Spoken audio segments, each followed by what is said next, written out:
கலை, நீ ஏன் நடிகராகணும்னு ஆசைப்படுற? பிடிக்கும்பா. பிடிக்கணும், பேரும் புகழும் கிடைக்கும்னு ஆசைப்பட்டா அது சுயநலம். எந்த சுயநலமும் இல்லாததுதான் கலை. அது உருவாக்குறவங்களை விட அது ரசிக்கிறவங்களுக்கு தான் சொந்தம்.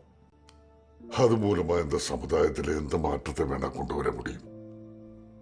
நீ மாத்தணும்னு நினைக்கிற விஷயத்த இருக்க வேண்டிய இடத்துல இருந்து சொல்லிப்பாரு.